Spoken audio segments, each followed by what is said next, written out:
ఇదేంటో గుర్తుపట్టారా? పెద్ద నిమ్మకాయ కాదు, దబ్బకాయ. మనం ఇప్పుడు దబ్బకాయ ఊరగాయ పెట్టుకుందాం. ముందుగా దాన్ని సన్న సన్న ముక్కలుగా చేసుకుని ఉప్పు వేసి పెట్టాలి. 2-3 రోజులు అలా ఊరబెట్టాలి. సీజనల్ ఫ్రూట్స్, వెజిటబుల్స్ ఏవైనా ఆరోగ్యానికి మంచిదే. మా ఫ్రెండ్ వాళ్ళ ఇంట్లో ఉంటే దబ్బకాయ మేము తింటాం కదా అని చెప్పి తెచ్చారు. ఊరగాయ పెడదామని మొదలుపెట్టాను.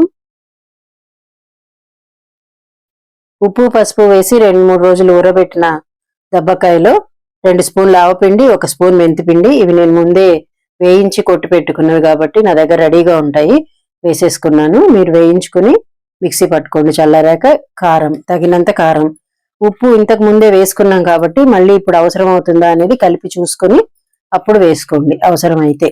పొయ్యి వెలిగించి మూకుడు పెట్టి నువ్వు పప్పు నూనె వేస్తాను ఊరగాయల్లో, మీకు తెలుసు కదా. అది వేసి కొంచెం వేడెక్కాక ఆవాలు చిటపట్లాడిన తర్వాత ఎండుమిరపకాయలు, వెల్లుల్లి, కరివేపాకు,